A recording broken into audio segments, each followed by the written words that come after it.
नमस्कार मित्रमैत्रिणींनो, welcome to book hunger channel. आजकालच्या या धकाधकीच्या आणि धावपळीच्या काळात बऱ्याच जणांना आपली वाचनाची आवड बाजूला ठेवावी लागते आणि म्हणूनच मी पुस्तकप्रेमींसाठी घेऊन आली आहे ऑडिओ बुक्स, आणि तेही फ्रीमध्ये. चला तर मग ऐकूयात. पुस्तकाचे नाव माझी आत्मकथा. पॉइंट 56. माता रमाईच्या आठवणी. अखिल भारतीय पददलितांचे उद्धारक परमपूज्य भारतरत्न डॉक्टर बाबासाहेब आंबेडकर यांच्या रमाई या पत्नी. भारतीय दीनदलितांच्या अभ्युदयासाठी, उन्नतीसाठी बाबासाहेबांनी अपार कष्ट केले. अनेक हालअपेष्टा भोगल्या, अनेक अपमान अवमान सहन केले. अनेकदा त्यांच्यावर प्राणघातक संकटेही आली. हे आपणा सर्वांना माहीत आहेच. तथापि त्यांच्या प्रथम पत्नी रमाबाई उर्फ रामू व भागीरथी यांनीही बाबासाहेब आंबेडकरांकरिता अनेक कष्ट सहन केले, अनेक यातना भोगल्या, अनेक उपासतापास केले. डॉक्टर बाबासाहेब आंबेडकर हे विलायतेहून राऊंड टेबल कॉन्फरन्सहून 1932 साली साऱ्या जगाला चकित करून, अस्पृश्यांच्या माणुसकीच्या हक्काचा झगडा पेटवून यशस्वी करून मुंबईस परतले होते. अर्थात त्यांच्या स्वागतासाठी त्यांचे चाहते, इष्टमित्र, नातेवाईक व हजारो अनुयायी मोठ्या उत्साहाने उपस्थित होते. या प्रचंड जनसमुदायात माता रमाबाईही नसत्या तर नवलच घडले असते. कारण रमाईची बाबासाहेबांबद्दलची भावनाच तशी जाज्वल्य होती. उदाहरणादाखल रमाईंची ही एक ओवीच पहा. भरतार माझा देवावानी, त्याची आस्तुरी मी जशी राणी. साता जन्मीच्या पुण्याईनं मिळाला ग साजनी. भरतार माझा ग सईबाई, त्याची आस्तुरी मी ग जाई जुई. राजगृहात शोभती जशी विठ्ठल ग रखुमाई. बाबासाहेब बोटीतून धक्क्यावर उतरताच जनसागराच्या आंबेडकरांचा विजय असो, आंबेडकर कौन है, दलितों का राजा है, आंबेडकर जिंदाबाद इत्यादी घोषणांनी परिसर दणाणून गेला. बाबासाहेबांच्या गळ्यात एकामागून एक हार पडत होते आणि ते नेत्रदीपक दृश्य पाहून माता रमाईचे हृदय उचंबळून येत होते आणि डोळ्यांत आनंदाश्रू येत होते. आणि हे दृश्य बाबासाहेबांचे जे अनेक सवर्ण स्नेही पाठीराखे होते त्यातील एकाने, म्हणजेच जनतापत्राचे संपादक सहस्त्रबुद्धे यांनी अचूक टिपले होते. सर्वांचे शेवटी माता रमाबाईंनी बाबासाहेबांच्या गळ्यात हार घातला होता. परंतु हार घालताना सर्वांची दृष्टी बाबासाहेबांच्या मुखाकडे होती, तर रमाईंची दृष्टी बाबासाहेबांच्या पायाकडे. हार तुऱ्यांचा कार्यक्रम झाल्यावर तेथे छोटीशी सभा झाली आणि सहस्त्रबुद्धे यांनी रमामातेस 2 शब्द बोलण्यास व या भाषणात बाबांना हार घालताना दृष्टी बाबांच्या मुखाकडे न वळविता पायाकडेच का वळवली होती त्याचे स्पष्टीकरणही करावयास गमतीने सुचवले. माता रमाईंना यापूर्वी अशा सभेत भाषणे करण्याची सवय नव्हती. त्यामुळे त्या क्षणभर गडबडल्याच. बोलावं आणि ते चांगलं न वाटलं तर, आणि न बोलावं तरी पंचायतच, अशी द्विधा अवस्था झाली. पण तो प्रसंग या थोर मातेनं मोठ्या चातुर्यानं हाताळला. त्या म्हणाल्या, अध्यक्ष महाराज, दलितांचे बाबा व माझे थोर पती आणि माझ्या सर्व लहान थोर बंधू भगिनींनो, सहस्त्रबुद्धे साहेबांनी माझ्यापुढे 2 प्रश्न ठेवलेत. एक म्हणजे सर्वांच्या शेवटी मी बाबासाहेबांना हार का घातला, व दुसरा, त्यावेळी माझी दृष्टी बाबासाहेबांच्या पायाकडेच का होती. त्यांचे उत्तर मी देत आहे.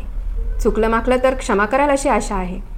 पहिल्या प्रश्नाचं उत्तर असे आहे की ज्यांना ज्यांना बाबासाहेबांचं दर्शन कधी काळी होत असतं त्यांनाच मी प्रथम संधी देणं हे माझं कर्तव्य होतं. ते माणुसकीचंही आणि सौजन्याचंही होतं. तेव्हा मी सर्वांना संधी दिली व मग मी हार घातला.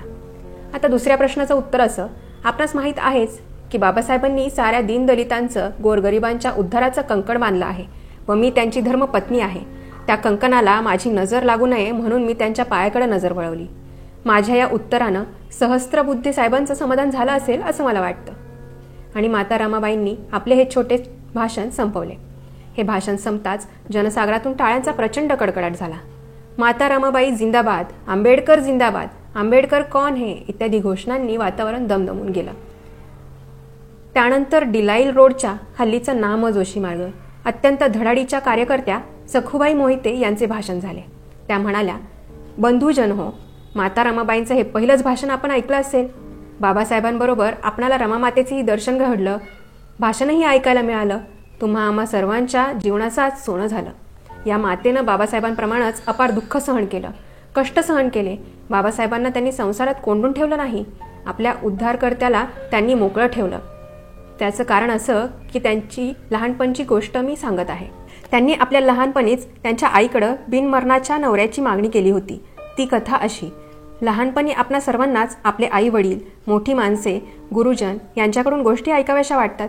त्याप्रमाणे रमामातेनेही आपल्या मातेकडून गोष्ट ऐकली. गोष्ट होती शंकर पार्वतीची.